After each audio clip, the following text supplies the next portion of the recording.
بسم اللہ الرحمن الرحیم۔ شروع نام سے اللہ کے جو بڑا مہربان نہایت رحم کرنے والا ہے۔ تاسین میم، یہ کتاب مبین کی آیتیں ہیں۔ ہم آپ صلی اللہ علیہ وآلہ وسلم کو موسیٰ اور فرعون کی سچی خبر سنا رہے ہیں، ان لوگوں کے لیے جو ایمان لانے والے ہیں۔ فرعون نے روئے زمین پر بلندی اختیار کی اور اس نے اہل زمین کو مختلف حصوں میں تقسیم کر دیا کہ ایک گروہ نے دوسرے کو بالکل کمزور بنا دیا۔ وہ لڑکوں کو ذبح کر دیا کرتا تھا اور عورتوں کو زندہ رکھا کرتا تھا۔ وہ یقیناً مفسدین میں سے تھا، اور ہم یہ چاہتے ہیں کہ جن لوگوں کو زمین میں کمزور بنا دیا گیا ہے ان پر احسان کریں اور انہیں لوگوں کا پیشوا بنائیں اور زمین کا وارث قرار دے دیں، اور انہی کو روئے زمین کا اقتدار دیں، اور فرعون و حامان اور ان کے لشکروں کو انہی کمزوروں کے ہاتھوں سے وہ منظر دکھلائیں جس سے یہ ڈر رہے ہیں۔ اور ہم نے مادر موسیٰ کی طرف وحی کی کہ اپنے بچے کو دودھ پلاؤ، اور اس کے بعد جب اس کی زندگی کا خوف پیدا ہو تو اسے دریا میں ڈال دو، اور بالکل ڈرو نہیں اور پریشان نہ ہو کہ ہم اسے تمہاری طرف پلٹا دینے والے اور اسے مرسلین میں سے قرار دینے والے ہیں۔ پھر فرعون والوں نے اسے اٹھا لیا کہ انجام کار ان کا دشمن اور ان کے لیے باعث رنج و الم بنے۔ بے شک فرعون اور حامان اور ان کے لشکر والے سب غلطی پر تھے۔ اور فرعون کی زوجہ نے کہا کہ یہ تو ہماری اور تمہاری آنکھوں کی ٹھنڈک ہے، لہذا اسے قتل نہ کرو، شاید یہ ہمیں فائدہ پہنچائے اور ہم اسے اپنا فرزند بنا لیں۔ اور وہ لوگ کچھ نہیں سمجھ رہے تھے، اور موسیٰ کی ماں کا دل بالکل خالی ہو گیا، قریب تھا کہ وہ اس راز کو فاش کر دیتی اگر ہم ان کے دل کو مطمئن نہ بنا دیتے تاکہ وہ ایمان لانے والوں میں شامل ہو جائیں۔ اور انہوں نے اپنی بہن سے کہا کہ تم بھی ان کا پیچھا کرو، تو انہوں نے دور سے موسیٰ کو دیکھا جبکہ ان لوگوں کو اس کا احساس بھی نہیں تھا۔ اور ہم نے موسیٰ پر دودھ پلانے والیوں کا دودھ پہلے ہی سے حرام کر دیا۔ تو موسیٰ کی بہن نے کہا کہ کیا میں تمہیں ایسے گھر والوں کا پتہ بتاؤں جو اس کی کفالت کر سکیں اور وہ اس کے خیر خواہ بھی ہوں؟ پھر ہم نے موسیٰ کو ان کی ماں کی طرف پلٹا دیا تاکہ ان کی آنکھ ٹھنڈی ہو جائے اور وہ پریشان نہ رہے، اور انہیں معلوم ہو جائے کہ اللہ کا وعدہ بہرحال سچا ہے، اگرچہ لوگوں کی اکثریت اسے نہیں جانتی ہے۔ اور جب موسیٰ جوانی کی توانائیوں کو پہنچے اور تندرست ہو گئے تو ہم نے انہیں علم اور حکمت عطا کر دی، اور ہم اسی طرح نیک عمل کرنے والوں کو جزا دیا کرتے ہیں۔ اور موسیٰ شہر میں اس وقت داخل ہوئے جب لوگ غفلت کی نیند میں تھے، تو انہوں نے دو آدمیوں کو لڑتے ہوئے دیکھا، ایک ان کے شیعوں میں سے تھا اور ایک دشمنوں میں سے۔ تو جو ان کے شیعوں میں سے تھا اس نے دشمن کے ظلم کی فریاد کی، تو موسیٰ نے اسے ایک گھونسا مار کر اس کی زندگی کا فیصلہ کر دیا اور کہا کہ یہ یقیناً شیطان کے عمل سے تھا، اور یقیناً شیطان دشمن اور کھلا ہوا گمراہ کرنے والا ہے۔ موسیٰ نے کہا کہ پروردگار، میں نے اپنے نفس کے لیے مصیبت مول لی، لہذا مجھے معاف کر دے۔ تو پروردگار نے معاف کر دیا کہ وہ بہت بخشنے والا اور مہربان ہے۔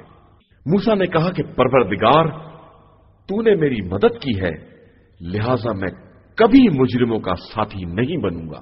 پھر صبح کے وقت موسیٰ شہر میں داخل ہوئے تو خوف زدہ اور حالات کی نگرانی کرتے ہوئے کہ اچانک دیکھا کہ جس نے کل مدد کے لیے پکارا تھا وہ پھر فریاد کر رہا ہے۔ موسیٰ نے کہا کہ یقیناً تو کھلا ہوا گمراہ ہے۔ پھر جب موسیٰ نے چاہا کہ اس پر حملہ آور ہو جو دونوں کا دشمن ہے، تو اس نے کہا کہ موسیٰ، تم اسی طرح مجھے قتل کرنا چاہتے ہو جس طرح تم نے کل ایک بے گناہ کو قتل کیا ہے؟ تم صرف روئے زمین میں سرکش حاکم بن کر رہنا چاہتے ہو اور یہ نہیں چاہتے ہو کہ تمہارا شمار اصلاح کرنے والوں میں ہو۔ اور ادھر آخر شہر سے ایک شخص دوڑتا ہوا آیا اور اس نے کہا کہ موسیٰ کہ شہر کے بڑے لوگ باہمی مشورے کر رہے ہیں کہ تمہیں قتل کر دیں، لہذا تم شہر سے باہر نکل جاؤ میں تمہارے لیے نصیحت کرنے والوں میں سے ہوں۔ تو موسیٰ شہر سے باہر نکلے خوف زدہ اور دائیں بائیں دیکھتے ہوئے، اور کہا کہ پروردگار مجھے ظالم قوم سے محفوظ رکھنا۔ اور جب موسیٰ نے مدین کا رخ کیا تو کہا کہ عنقریب پروردگار مجھے سیدھے راستے کی ہدایت کر دے گا۔ اور جب مدین کے چشمے پر وارد ہوئے تو لوگوں کی ایک جماعت کو دیکھا جو جانوروں کو پانی پلا رہی تھی، اور ان سے الگ 2 عورتیں تھیں جو جانوروں کو روکے کھڑی تھیں۔ موسیٰ نے پوچھا کہ تم لوگوں کا کیا مسئلہ ہے؟ ان دونوں نے کہا کہ ہم اس وقت تک پانی نہیں پلاتے ہیں جب تک ساری قوم ہٹ نہ جائے، اور ہمارے بابا ایک ضعیف العمر آدمی ہے۔ موسیٰ نے دونوں کے جانوروں کو پانی پلا دیا اور پھر ایک سائے میں آ کر پناہ لے لی۔ عرض کی پروردگار یقیناً میں اس خیر کا محتاج ہوں جو تم میری طرف بھیج دے۔ اتنے میں دونوں میں سے ایک لڑکی کمال شرم و حیا کے ساتھ چلتی ہوئی آئی اور اس نے کہا کہ میرے بابا آپ کو بلا رہے ہیں کہ آپ کے پانی پلانے کی اجرت دے دیں۔ پھر جو موسیٰ ان کے پاس آئے اور اپنا قصہ بیان کیا تو انہوں نے کہا کہ ڈرو نہیں، اب تم ظالم قوم سے نجات پا گئے۔ ان دونوں میں سے ایک لڑکی نے کہا کہ بابا آپ انہیں نوکر رکھ لیجئے، کہ آپ جسے بھی نوکر رکھنا چاہیں ان میں سب سے بہتر وہ ہوگا جو صاحب قوت بھی ہو اور امانت دار بھی ہو۔ انہوں نے کہا کہ میں ان دونوں میں سے ایک بیٹی کا عقد آپ سے کرنا چاہتا ہوں، بشرطے کہ آپ 8 سال تک میری خدمت کریں، پھر اگر 10 سال پورے کر دیں تو یہ آپ کی طرف سے ہوگا، اور میں آپ کو کوئی زحمت نہیں دینا چاہتا ہوں۔ انشاءاللہ آپ مجھے نیک بندوں میں سے پائیں گے۔ موسیٰ نے کہا کہ یہ میرے اور آپ کے درمیان کا معاہدہ ہے، میں جو مدت بھی پوری کر دوں میرے اوپر کوئی ذمہ داری نہیں ہوگی، اور میں جو کچھ بھی کہہ رہا ہوں اللہ اس کا گواہ ہے۔ پھر جب موسیٰ مدت کو پورا کر چکے اور اپنے اہل کو لے کر چلے تو طور کی طرف سے ایک آگ نظر آئی۔ انہوں نے اپنے اہل سے کہا کہ تم لوگ ٹھہرو، میں نے ایک آگ دیکھی ہے، شاید اس میں سے کوئی خبر لے آؤں یا کوئی چنگاری ہی لے آؤں کہ تم لوگ اس سے تاپنے کا کام لے سکو۔ پھر جو اس آگ کے قریب آئے تو وادی کے داہنے رخ سے ایک مبارک مقام پر ایک درخت سے آواز آئی کہ موسیٰ میں عالمین کا پالنے والا خدا ہوں، اور تم اپنے عصا کو زمین پر ڈال دو۔ اور جو موسیٰ نے دیکھا تو وہ سانپ کی طرح لہرا رہا تھا۔ یہ دیکھ کر موسیٰ پیچھے ہٹ گئے اور پھر مڑ کر بھی نہ دیکھا۔ تو پھر آواز آئی کہ موسیٰ آگے بڑھو اور ڈرو نہیں کہ تم بالکل مامون و محفوظ ہو، ذرا اپنے ہاتھ کو گریبان میں داخل کرو، وہ بغیر کسی بیماری کے سفید اور چمکدار بن کر برآمد ہوگا، اور خوف سے اپنے بازوؤں کو اپنی طرف سمیٹ لو۔ تمہارے لیے پروردگار کی طرف سے فرعون اور اس کی قوم کے سرداروں کی طرف یہ 2 دلیلیں ہیں کہ یہ لوگ سب فاسق اور بدکار ہیں۔ موسیٰ نے کہا کہ پروردگار میں نے ان کے ایک آدمی کو مار ڈالا ہے تو مجھے خوف ہے کہ یہ مجھے قتل کر دیں گے اور کار تبلیغ رک جائے گا، اور میرے بھائی ہارون مجھ سے زیادہ فصیح زبان کے مالک ہیں، لہذا انہیں میرے ساتھ مددگار بنا دے جو میری تصدیق کر سکیں، کہ میں ڈرتا ہوں کہ کہیں یہ لوگ میری تکذیب نہ کر دیں۔ ارشاد ہوا کہ ہم تمہارے بازوؤں کو تمہارے بھائی سے مضبوط کر دیں گے اور تمہارے لیے ایسا غلبہ قرار دیں گے کہ یہ لوگ تم تک پہنچ ہی نہ سکیں، اور ہماری نشانیوں کے سہارے تم اور تمہارے پیروکار سب غالب رہیں گے۔ پھر جب موسیٰ ان کے پاس ہماری کھلی ہوئی نشانیاں لے کر آئے تو ان لوگوں نے کہہ دیا یہ تو صرف ایک گڑھا ہوا جادو ہے، اور ہم نے اپنے گزشتہ بزرگوں سے اس طرح کی کوئی بات نہیں سنی ہے۔ اور موسیٰ نے کہا کہ میرا پروردگار بہتر جانتا ہے کہ کون اس کی طرف سے ہدایت لے کر آیا ہے اور کس کے لیے آخرت کا گھر ہے، یقیناً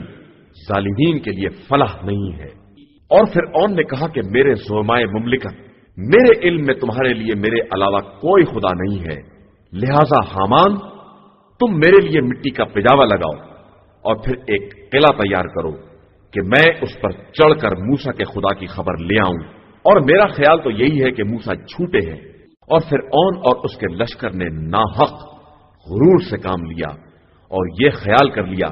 کہ وہ پلٹا کر ہماری بارگاہ میں نہیں لائے جائیں گے، تو ہم نے فرعون اور اس کے لشکروں کو اپنی گرفت میں لے لیا اور سب کو دریا میں ڈال دیا، تو دیکھو کہ ظالمین کا انجام کیسا ہوتا ہے۔ اور ہم نے ان لوگوں کو جہنم کی طرف دعوت دینے والا پیشوا قرار دے دیا ہے، اور قیامت کے دن ان کی کوئی مدد نہیں کی جائے گی، اور دنیا میں بھی ہم نے ان کے پیچھے لعنت کو لگا دیا ہے، اور قیامت کے دن بھی ان کا شمار ان لوگوں میں ہوگا جن کے چہرے بگاڑ دیے جائیں گے۔ اور ہم نے پہلی نسلوں کو ہلاک کر دینے کے بعد موسیٰ کو کتاب عطا کی جو لوگوں کے لیے بصیرت کا سامان اور ہدایت و رحمت ہے، کہ شاید اسی طرح یہ لوگ نصیحت حاصل کر لیں۔ اور آپ اس وقت طور کے مغربی رخ پر نہ تھے جب ہم نے موسیٰ کی طرف اپنا حکم بھیجا، اور آپ اس واقعے کے حاضرین میں سے بھی نہیں تھے، لیکن ہم نے بہت سی قوموں کو پیدا کیا، پھر ان پر ایک طویل زمانہ گزر گیا، اور آپ تو اہل مدین میں بھی مقیم نہیں تھے کہ انہیں ہماری آیتیں پڑھ کر سناتے،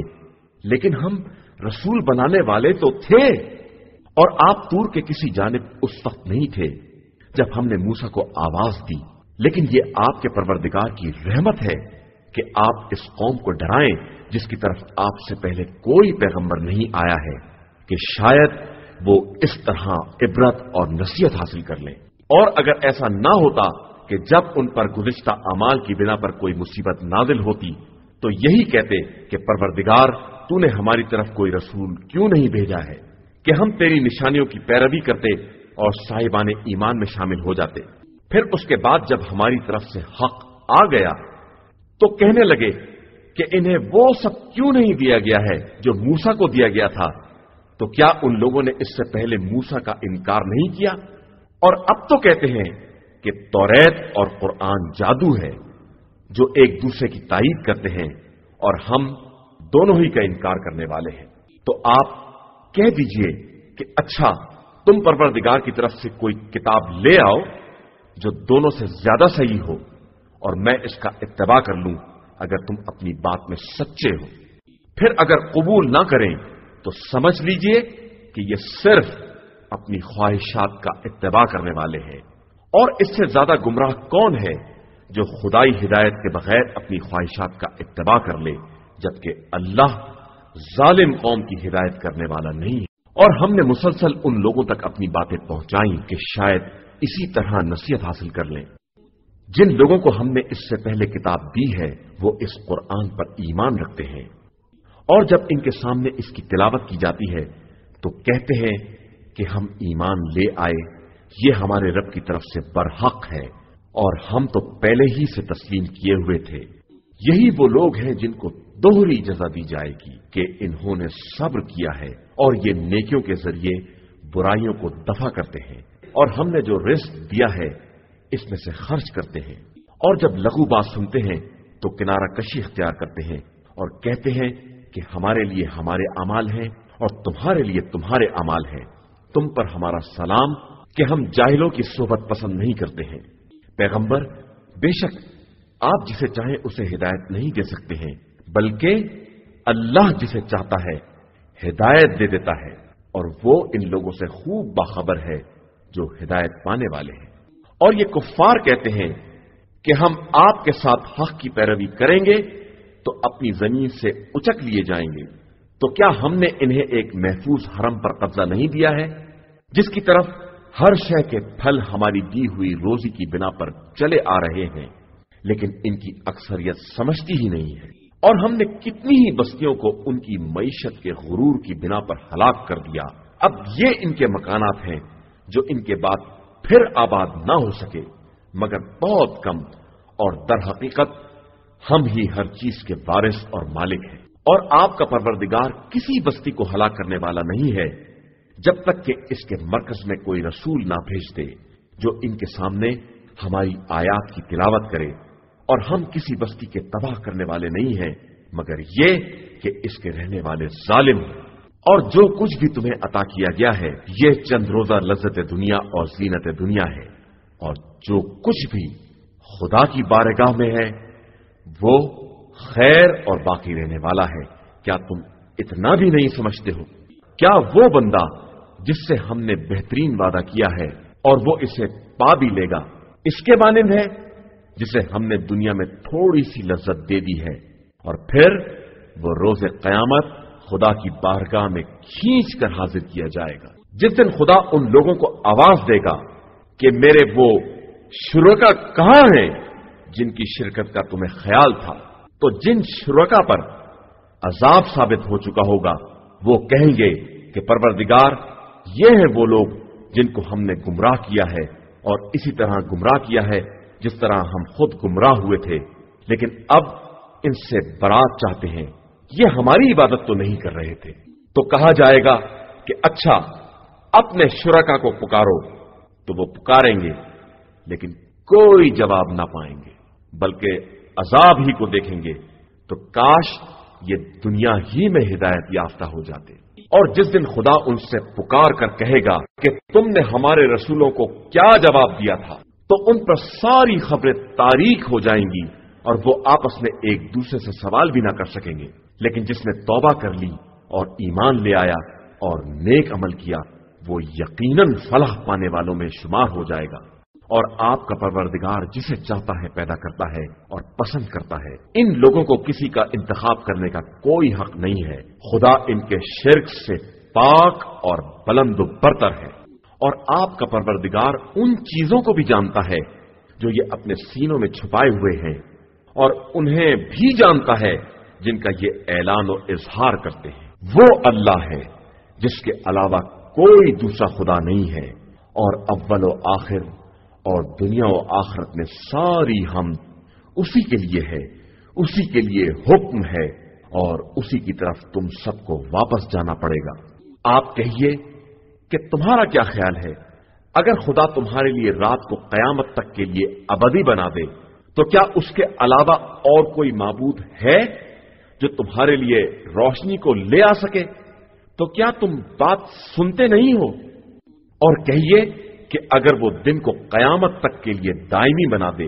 تو اس کے علاوہ کون معبود ہے جو تمہارے لیے وہ رات لے آئے جس میں سکون حاصل کر سکو؟ کیا تم دیکھتے نہیں ہو؟ یہ اس کی رحمت کا ایک حصہ ہے کہ اس نے تمہارے لیے رات اور دن دونوں بنائے ہیں تاکہ آرام بھی کر سکو اور رزق بھی تلاش کر سکو، اور شاید اس کا شکریہ بھی ادا کر سکو۔ اور قیامت کے دن خدا انہیں آواز دے گا کہ میرے وہ شریک کہاں ہیں جن کی شرکت کا تمہیں خیال تھا، اور ہم ہر قوم میں سے ایک گواہ نکال کر لائیں گے، اور منکرین سے کہیں گے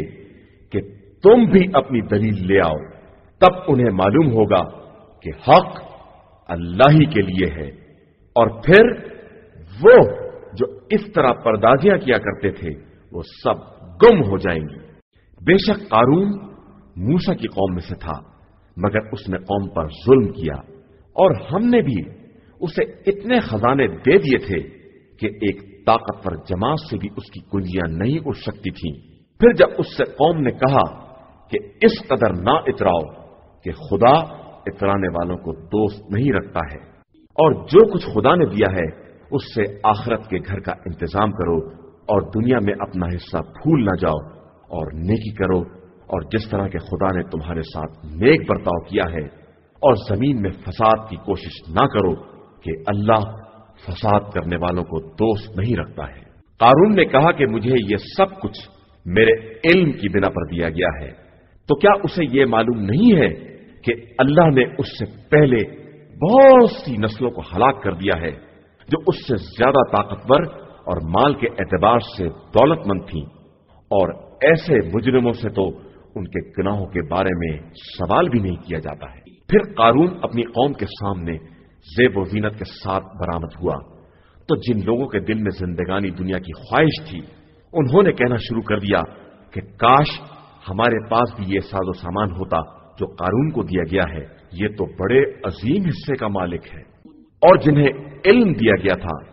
انہوں نے کہا کہ افسوس تمہارے حال پر، اللہ کا ثواب صاحبان ایمان و عمل صالح کے لیے اس سے کہیں زیادہ بہتر ہے، اور وہ ثواب صبر کرنے والوں کے علاوہ کسی کو نہیں دیا جاتا ہے۔ پھر ہم نے اسے اور اس کے گھر بار کو زمین میں دھسا دیا، اور نہ کوئی گروہ خدا کے علاوہ بچانے والا پیدا ہوا اور نہ وہ خود اپنا بچاؤ کرنے والا تھا۔ اور جن لوگوں نے کل اس کی جگہ کی تمنا کی تھی وہ کہنے لگے کہ معاذ اللہ، یہ تو خدا جس بندے کے لیے چاہتا ہے اس کے رزق میں وسعت پیدا کر دیتا ہے اور جس کے یہاں چاہتا ہے تنگی پیدا کر دیتا ہے، اور اگر اس نے ہم پر احسان نہ کر دیا ہوتا تو ہمیں بھی دھسا دیا ہوتا۔ معاذ اللہ، کافروں کے لیے واقعاً فلاح نہیں ہے۔ یہ دار آخرت وہ ہے جسے ہم ان لوگوں کے لیے قرار دیتے ہیں جو زمین میں بلندی اور فساد کے طلبگار نہیں ہوتے ہیں، اور عاقبت تو صرف صاحبان تقوی کے لیے ہے۔ جو کوئی نیکی کرے گا اسے اس سے بہتر اجر ملے گا، اور جو کوئی برائی کرے گا تو برائی کرنے والوں کو اتنی ہی سزا دی جائے گی جیسے اعمال وہ کرتے رہے ہیں۔ بے شک جس نے آپ صلی اللہ علیہ وآلہ وسلم پر قرآن کا فریضہ عائد کیا ہے وہ آپ صلی اللہ علیہ وآلہ وسلم کو آپ کی منزل تک ضرور واپس پہنچائے گا۔ آپ صلی اللہ علیہ وآلہ وسلم کہہ دیجئے کہ میرا پروردگار بہتر جانتا ہے کہ کون ہدایت لے کر آیا ہے اور کون کھلی ہوئی گمراہی میں ہے۔ اور آپ صلی اللہ علیہ وآلہ وسلم تو اس بات کے امیدوار نہیں تھے آپ صلی اللہ علیہ وآلہ وسلم کی طرف کتاب نازل کی جائے، یہ تو رحمت پروردگار ہے، لہذا خبردار آپ صلی اللہ علیہ وآلہ وسلم کافروں کا ساتھ نہ دیجیے گا، اور ہرگز یہ لوگ آیات کے نازل ہونے کے بعد ان کی تبلیغ سے آپ صلی اللہ علیہ وآلہ وسلم کو روکنے نہ پائیں، اور آپ صلی اللہ علیہ وآلہ وسلم اپنے رب کی طرف دعوت دیجیے اور خبردار مشرکین میں سے نہ ہو جائیے، اور اللہ کے ساتھ کسی دوسرے خدا کو مت پکارو کہ اس کے علاوہ کوئی معبود نہیں ہے، اس کی ذات کے ماں سوا ہر شے ہلاک ہونے والی ہے اور تم سب اسی کی بارگاہ کی طرف پلٹائے جاؤ گے۔ صدق اللہ